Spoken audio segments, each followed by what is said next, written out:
gastritis y el síndrome histérico. ¿Ya? Para empezar vamos a hablar del síndrome ulceroso. Para poder definir esto, lo que es una úlcera péptica, tenemos que, ¿cómo le vamos a definir? Como el conjunto de signos y síntomas que se van a dar por la producción de una solución de continuidad a nivel de la mucosa gástrica, a nivel del duodeno, esófago o hasta un divertículo del Meckel. ¿Sí? ¿Y esto por qué se va a dar? Por acción del ácido clorhídrico.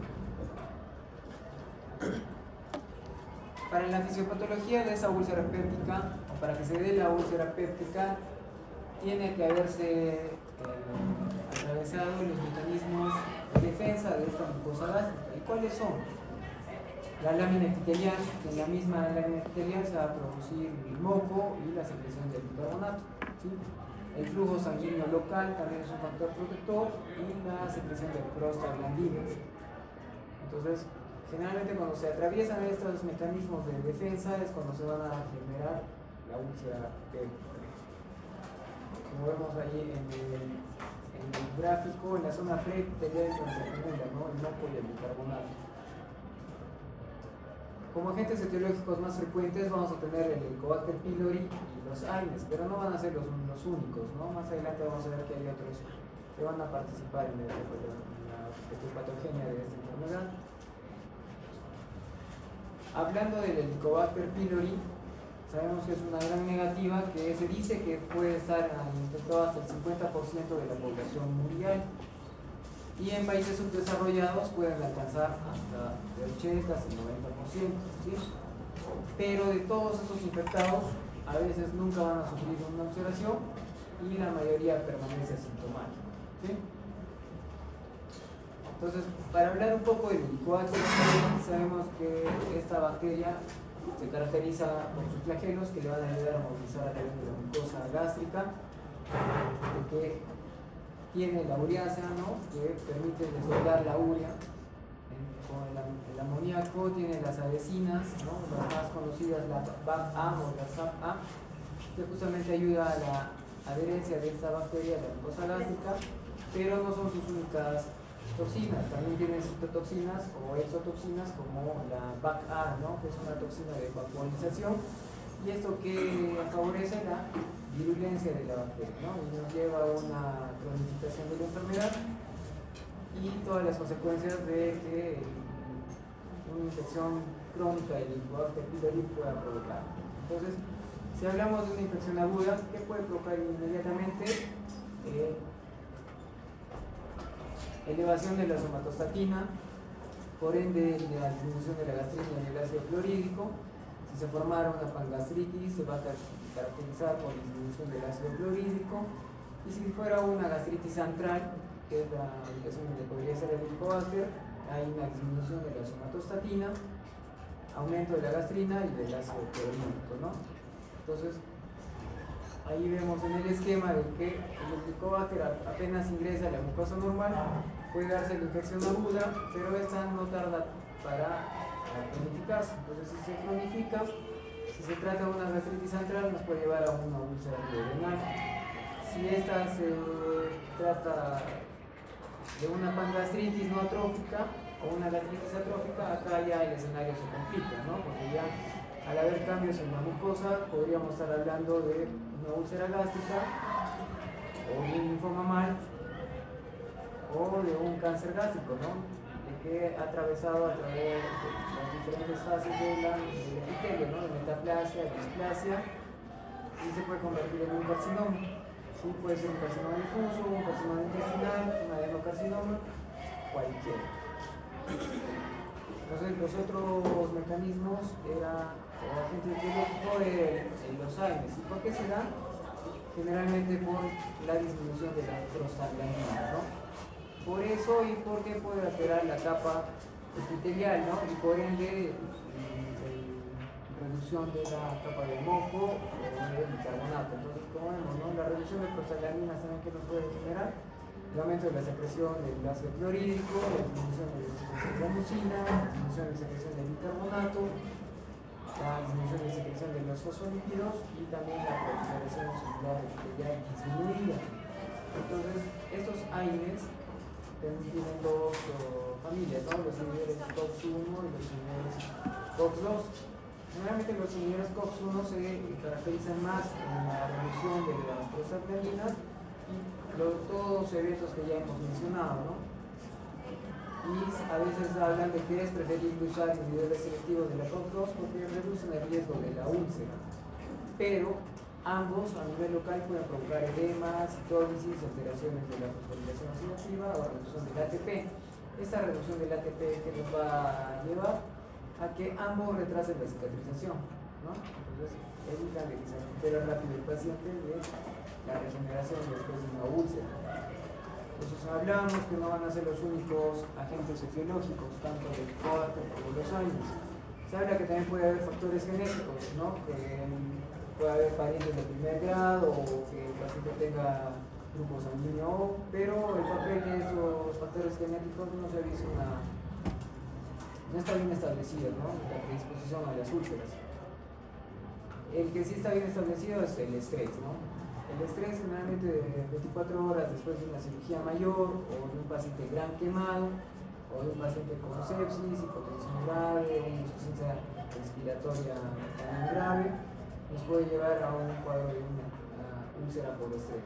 Tenemos dos conocidas, ¿no? La úlcera de Curley, que es el paciente gran quemado, se va a caracterizar por irritación en el fondo, cuerpo gástrico o en el duodeno, mientras que la de Cushing, que es en el paciente que tiene traumatismo encefalocraniano, que es un paciente postrado, también puede presentarse en curvatura mayor, en el duodeno o hasta en el esófago.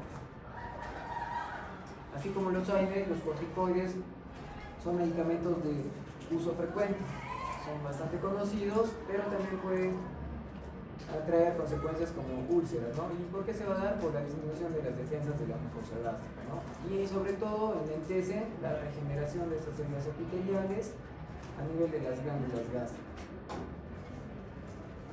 El tabaquismo y el alcohol, ¿cómo nos va a provocar las úlceras? Generalmente el tabaco va a dificultar la cicatrización de las mismas, ¿no? Y favorece las recidivas, mientras que el alcohol recién en concentraciones elevadas pueden provocar lesiones gástricas difusas, ¿no? Pueden empezar con gastritis erosivas, pero si se va concomitante con el tabaco pueden hacerse más graves y ulcerarse. Otra causa es el síndrome de Solinger-Ellison, que también es una causa conocida. ¿Por qué se va a dar? Por un cáncer gastrinoma. ¿Qué te va a provocar ese gastrinoma? Que es un tumor secretor de gastrina, que puede estar en el páncreas o en el duodeno. Esta excreción excesiva, ¿no? De ácido gástrico. ¿Y por qué se van a caracterizar estas úlceras?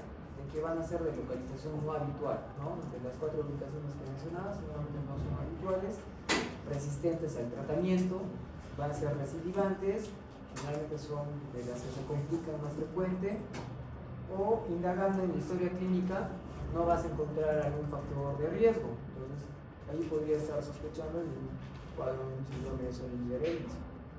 Esta es la tabla en la cual menciona todos los agentes o causas probables para una úlcera péptica, ¿no? No solo las que hemos mencionado. Puede ser por infecciones, por fármacos, causas hormonales, postquirúrgicas como la del estrés o la radioterapia, ¿no? Para los que no conocen, la radioterapia es un tratamiento oncológico.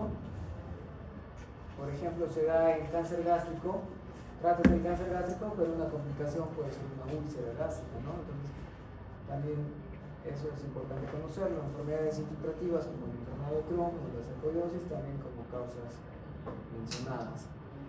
Dentro de las manifestaciones clínicas de este síndrome, hablamos de que los síntomas van a ser inespecíficos, ¿sí? Generalmente pueden ser como en el gráfico habla, ¿no? Las regurgitaciones, náuseas, puede llegar al vómito, la pérdida del apetito, la irritabilidad o el dolor urente a niveles de epigastrio o la pirosis, ¿no? Pero generalmente la pirosis están más relacionadas al reflujo gastroesofágico. ¿Por qué? Porque la pirosis se podría describir como el dolor retroesternal, ¿no? Entonces más superior. Acá esta es una tabla comparativa de una úlcera duodenal, de una úlcera gástrica. Acá es importante, ¿no? Como vemos en la anamnesis, la edad. Generalmente mayores de 50 años podríamos ver úlceras gástricas, En cuanto a los factores de riesgo, pueden compartir ambas. En cuanto a las características, la secreción de ácido es mayor en una duodenal, la pérdida de peso puede ser más probable en una gástrica, el dolor, generalmente post ingesta, es más probable que se presente en una úlcera gástrica. El alivio del dolor también es una característica importante, ya que en una úlcera duodenal, después de la ingesta de alimentos, en una úlcera duodenal el paciente va a referir alivio, mientras que el paciente de úlcera gástrica recién el alivio lo encuentra cuando refiere que ha vomitado, ¿no? Entonces, otra característica es la tendencia al sangrado. Más tendencia al sangrado tenemos las úlceras gástricas y más tendencia a la perforación por la anatomía la tenemos en una úlcera duodenal. Entonces, es importante evaluar la evolución de la enfermedad, ya que esta se puede cronificar o hacer recurrente, ¿no? Ya que se puede dar curaciones espontáneas y las recaídas, si no encontramos el factor causal que ha desencadenado todo esto. También un dato importante es que en adultos mayores estas úlceras pueden pasar desapercibidas o dan síntomas leves, ¿no? Entonces hay que tomarse su tiempo como en pacientes adultos mayores, ¿sí? El cuadro de una úlcera péptica puede en la mayoría de los casos ser un paciente estable, ¿no? Que solo puede presentar esta distensión, las náuseas, el dolor en el epigastrio, pero rápidamente podría convertirse en un paciente inestable, ya que signos de sangrado se pueden manifestar, ¿sí? Pueden ser las melenas, una hematoquesia, puede estar pálido, hipotensión ortostática, entonces ya la taquicardia nos podría estar alarmando de que esa úlcera se está complicando, ¿no? Y hasta nos podría hacer sospechar si hay pérdida de peso de una obesidad. Entonces, hablando de estas complicaciones, de que nos pueda llevar de la estabilidad del paciente a un paciente hemodinámicamente inestable, puede estar el sangrado, ¿no? Hasta el 15% de los casos van a presentar estos sangrados. Se dice que el 50% de los casos van a debutar sin síntomas previos. El cuadro agudo puede presentarse con hematemesis, melena, hematoquesia o un paciente en shock, ¿no? Dependiendo de la cantidad de sangrado. La enfermedad crónica, generalmente cuando los sangrados son mínimos, nos puede llevar a que el paciente presente anemia. La perforación es otra complicación, ¿no? En la cual el dolor va a ser el síntoma característico. Este puede ser difuso, va a ser intenso, hasta el 10% de los casos lo pueden presentar. Y van a aparecer los famosos signos peritoneales, ¿no? Entonces, a la evaluación del paciente, estos signos peritoneales, ¿cómo se van a manifestar? A la palpación, con defensa, el dolor, a la descompresión, ¿no? Es el signo de Junio. A la perfusión, el signo de Jover, ¿no? ¿Qué es el signo de Jover? Correcto, ¿no? Desaparece la maquilez hepática y a la auscultación, el silencio abdominal, ¿no? Este signo de Jover es un signo clínico, ¿no? Pero va de la mano con un signo radiológico, ¿no? Que es el que estamos viendo en la foto. ¿Alguien que sepa el signo correcto, no? Entonces, para no olvidarse, el signo de Jover es el signo clínico y el de Popper o el de alas de gaviota es el signo radiológico, que ambos van a hablarnos de un neumoperitoneo que se puede generar por una perforación por una úlcera péptica. ¿Qué otra complicación se puede dar? La obstrucción, ¿sí? La obstrucción, ¿por qué se va a dar? Generalmente por la cicatrización, ya que al momento de cicatrizar el tejido se va a retraer y si más aún la úlcera está a nivel antro o píloro, nos puede llevar a la oclusión del canal pilórico, ¿no? Generándonos otro síndrome, ¿sí? Este síndrome, ¿cómo se llama? El síndrome pilórico, correcto, ¿no? ¿Por qué se va a caracterizar? Saciedad precoz, distensión abdominal, también dispepsia, pero generalmente es el paciente que come y rápidamente expulsa lo que acaba de comer, ¿no? Y nos puede llevar también a una pérdida de peso, no necesariamente por una malignidad, no puede ser un tema de cicatrización de una úlcera que se dio a ese nivel y es necesario intervenir. Puede ser por gastroenterología para una dilatación o en algunos casos severos con tema quirúrgico ya se resuelve, ¿no? Entonces, para indagar es importante la anamnesis, ¿no? Siempre la historia clínica a la cabeza para poder abordar al paciente. Hay que indagar sobre el dolor, ¿no? Las características de este, la relación con las comidas, también hemos visto lo importante de las úlceras, los antecedentes familiares, el consumo de sustancias, a la cabeza los años corticoides, el alcohol y el tabaco, comorbilidades. La edad ya hemos visto que es un factor importante para tener en cuenta, ya que una úlcera duodenal podría estar en una relación en pacientes jóvenes y una úlcera gástrica en pacientes mayores, ¿no? Y los episodios previos, ¿no? Para que no nos demos el tiempo de investigar más la agente causal, ¿no? El examen físico puede ser normal si no hubiera complicaciones o puede ser un dolor discreto a nivel de identidad. Acá va a ser importante, ¿no? Los estudios complementarios a la cabeza, la endoscopía, ¿no? No solo para visualizar la úlcera, sino también para poder hacer una biopsia, así poder identificar el Helicobacter pylori y recibir el tratamiento oportuno, porque si tú identificas el Helicobacter y no recibe el tratamiento, el Helicobacter, como vemos acá en el gráfico, nos puede generar la evolución, ¿no? De un epitelio normal, que con el tiempo puede ser una gastritis superficial, una gastritis crónica, ya signos de atrofia, metaplasia, displasia y por ende un carcinoma, ¿no? Entonces, o un linfoma también, ¿no? Entonces es importante, si se encuentra el Helicobacter, tratarlo, ¿no?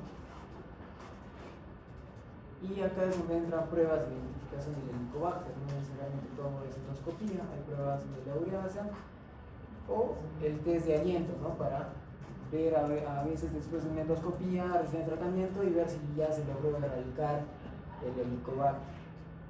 Acá la sensibilidad y especificidad de todas estas pruebas puede ser desde serología o hasta cultivos por endoscopía, ¿no? Entonces entramos a lo que es gastritis. Entonces, gastritis, como recomendación siempre es evitar caer en el error, ¿no? De que gastritis, a todas las epigastralgias llamamos gastritis, ¿no? Pero sabemos de que gastritis es un diagnóstico histológico. Entonces, para poder diagnosticar o hablar de gastritis necesita que el paciente tenga una biopsia, ¿sí? Entonces, a esa epigastralgia podemos llamarle una dispepsia. Entonces, no es lo mismo una dispepsia que una gastritis. Y cuando hay alteraciones en la mucosa gástrica, pero sin signos de inflamación, estamos ante una gastropatía. Acá la tabla etiológica, ¿no? Que nos podría diferenciar una gastritis de gastropatías, ¿no? Tenemos gastritis de causas infecciosas, autoinmunes, por ejemplo, tenemos la tiroiditis de Hashimoto, una enfermedad de Addison, granulomatosas como la enfermedad de Crohn o sarcoidosis. En gastropatías tenemos gastropatías reactivas como la de reflujo biliar, o tenemos las vasculares por hipertensión portal en pacientes cirróticos, por ejemplo, ¿no? Si hablamos de inflamación a nivel de la mucosa gástrica, podríamos hablar de cuadros agudos y crónicos. Hablan de que cuadros de evolución menos de 30 días podrían ser agudos, mayor de 30 días crónico, y dependiendo del cuadro o el agente etiológico. Entonces, si hablamos de clasificación, según la afección de la mucosa gástrica tenemos aguda y crónica. En la aguda el patólogo nos va a referir de que hay polimorfos nucleares en la muestra, ¿no? Entonces ahí podríamos todavía hablar de un cuadro agudo, mientras que en la crónica ahí podría haber signos de atrofia o hasta metaplasia, lo que vimos, ¿no? En la evolución de un epitelio normal hasta un carcinoma. Hay otra clasificación, ¿no? Si es erosiva o no erosiva, ¿no? Esta erosiva nos puede llevar a gastritis hemorrágicas por uso de ARNs, aspirina, alcohol, infecciones virales como citomegalovirus, los gran quemados, shock o los intervenciones quirúrgicas eran de sangre, ¿no? Mientras que la no erosiva puede dividirse en tres grupos, ¿no? Tenemos la gastritis tipo A, la B y la AB, ¿no? Que es la pangastritis. La tipo A, generalmente ubicada en fondo del cuerpo, tenemos relacionadas más a causas autoinmunes, pueden estar relacionadas a anemias perniciosas, a la cloridia, alto riesgo de adenocarcinoma o altos niveles de gastrina, mientras que la tipo B tenemos causa bacteriana, por eso puede ser la AB, puede ser una extensión de la B. La ubicación también pueden compartir ambas, que es la antopilórica, y hay bajo riesgo de que pueda transformarse en un cáncer, ¿no? Un adenocarcinoma. Las manifestaciones clínicas, síntomas inespecíficos, muy similares al síndrome ulceroso, las náuseas, vómitos, la distensión, el dolor abdominal, el dolor urente, la pérdida del apetito, ¿no? El examen físico lo mismo, ¿no? Puede pasar desapercibido, la palpación puede ser normal si no existieran complicaciones o un dolor discreto a nivel del epigastrio.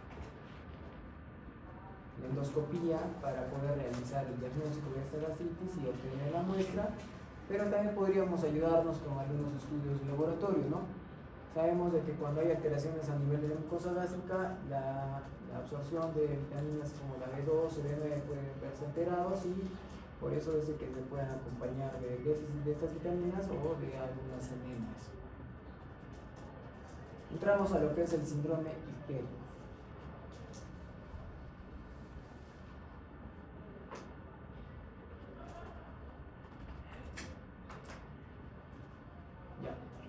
Síndrome ictérico. Para hablar de síndrome ictérico tenemos que hablar de ictericia, ¿ya? La ictericia es la coloración amarilla de piel y mucosas, pero para poder hablar de ictericia tenemos que tener niveles de bilirrubina por encima de 2 miligramos por decilitro. No basta con esto, ¿no? Sino también hay que saber diferenciar ictericia de una pseudoictericia.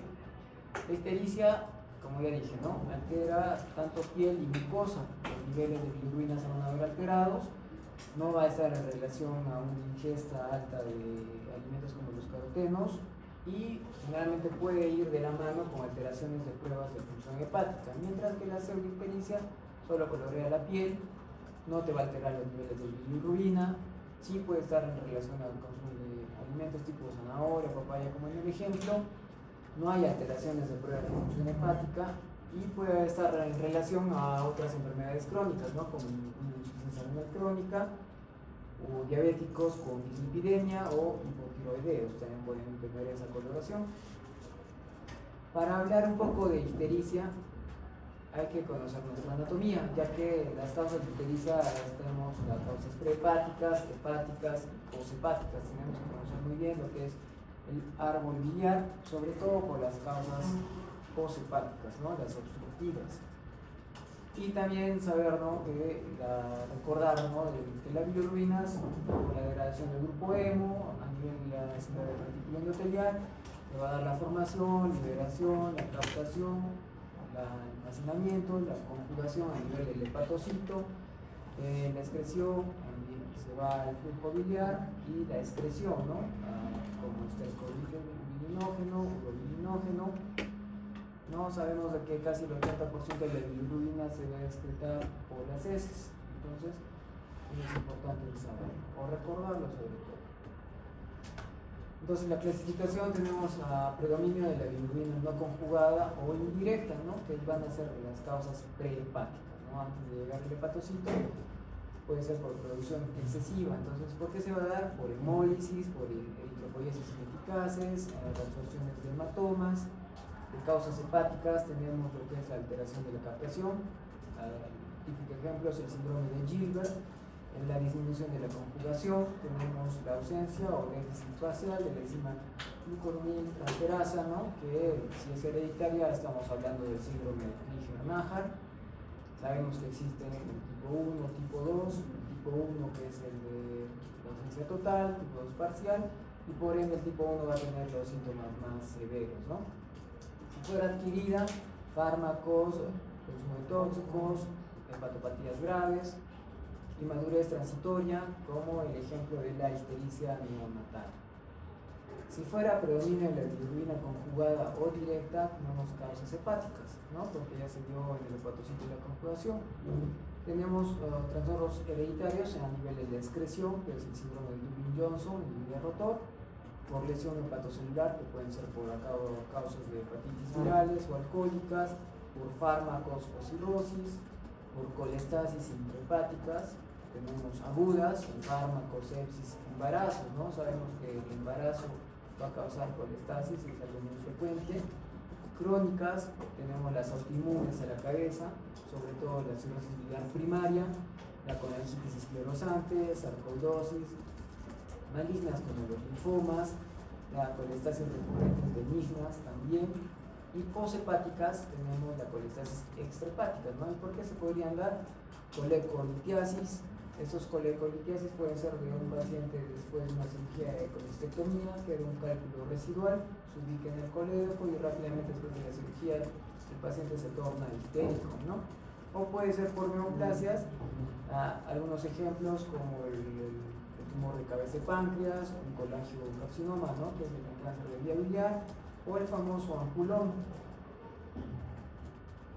Entonces, para indagar de la ictericia tenemos que hacer bien nuestra historia clínica, ¿no? Anamnesis y examen físico a la cabeza, ¿no? Y ya después nos podríamos acomodar o ayudar con los exámenes de laboratorio y los de imagen. Entonces, en la anamnesis, la edad y sexo nos van a dar, o nos puede dar luz de la causa etiológica, ¿no? Antes de los 30 podríamos estar ante una hepatitis viral, después de los 50, litiasis, neoplasia, cirrosis, después de los 60, temas obstructivos, no solamente malignos, sino también benignos, hepatotoxicidades, eso sí, a cualquier edad, sobre todo en pacientes polimedicados, en mujeres, ¿no? En edad fértil, pueden estar en relación a la obesidad, ¿no?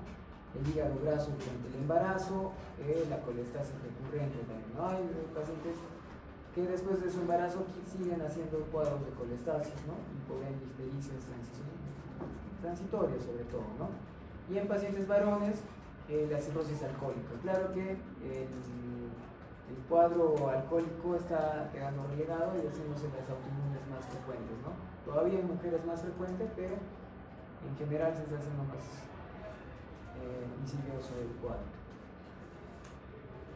En anamnesis también es importante indagar los hábitos y consumo de algunos hábitos tóxicos de nuestro paciente.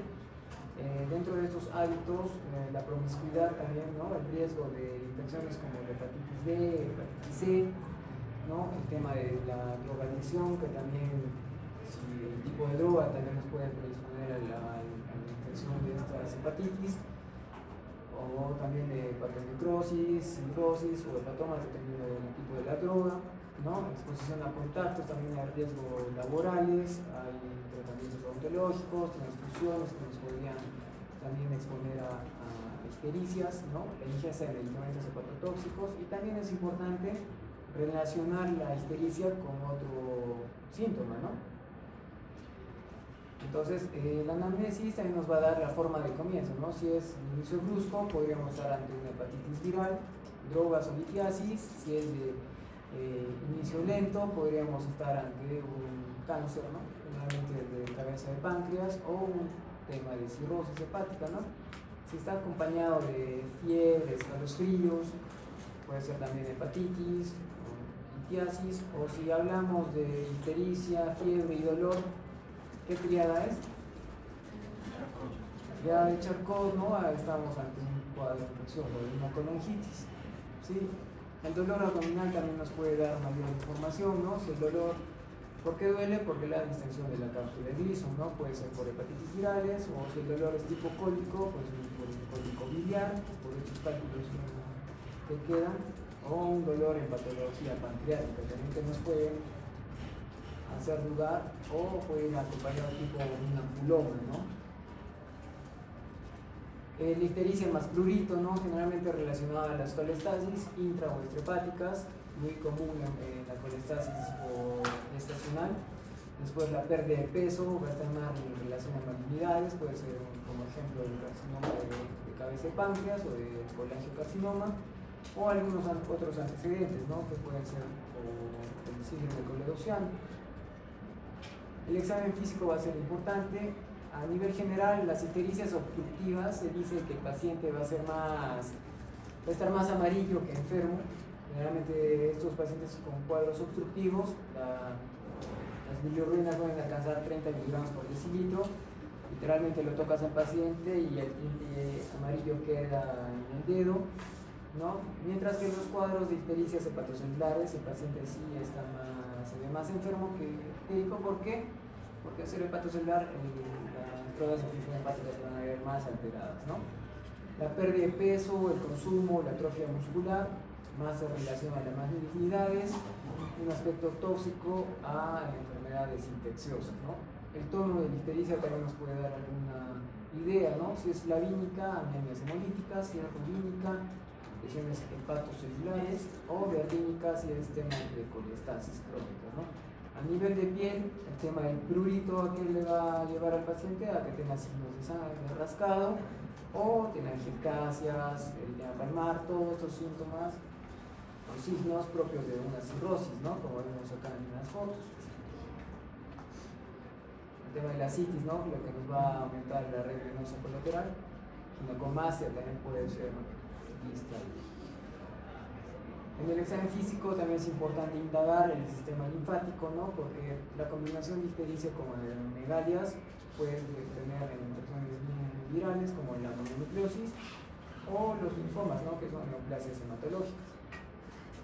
A nivel de la palpación de vesícula, si es una vesícula palpable, tenemos la ley de Courvoisier-Terrier.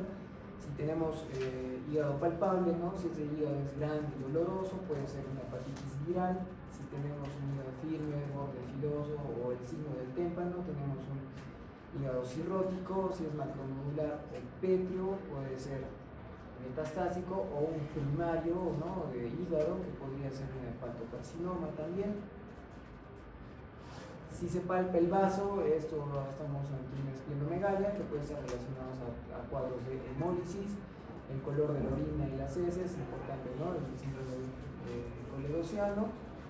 Y acá hacer uso de los exámenes de laboratorio, ¿no? Generalmente lo principal es la bilirrubina, ¿no? Para ver si es predominio directo, indirecto, si no estamos ante una pseudoictericia, ¿no? Y también importantes las pruebas de función hepática, ¿no? Como las transaminasas, la fosfatasa alcalina, como menciono algunas.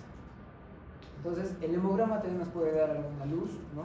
Si hay enfermedades crónicas, nos puede ir acompañadas de anemia, o si hay temas infecciosos, ¿no? Si hay leucocitosis, infecciones bacterianas o virales en las leucopenias, ¿no? Y si hay eosinofilia también en temas medicamentosos o parasitarios también podrían verse. Acá va a ser importante pedir también factor de coagulación, el proteinograma. ¿Por qué? Porque un paciente con ictericia puede ir ocultando un cuadro de falla hepática. Entonces, para que cumplan los tres criterios que un paciente tiene que cumplir para catalogarse como falla hepática, es alteraciones de la coagulación, alteraciones a nivel de las proteínas y que el paciente se encuentre encefalopático o que esté iniciando un cuadro de desorientación. Ya nos daría un indicio de que hay que actuar rápidamente a esa ictericia porque está ocultando o está detrás de una falla hepática. Sí, otros estudios especiales, si se tratara de infecciones virales, ¿no?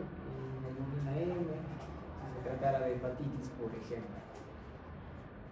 Estudios de imagen, desde una ecografía nos podría ya dar alguna luz de un diagnóstico, tomografías o una colangioresonancia, ¿no? Dependiendo de la sospecha.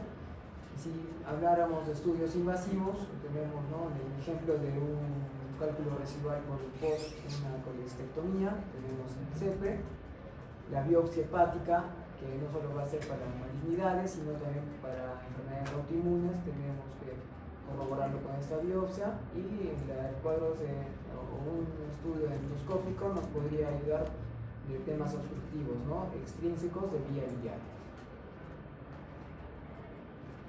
Muy bien, muchas gracias.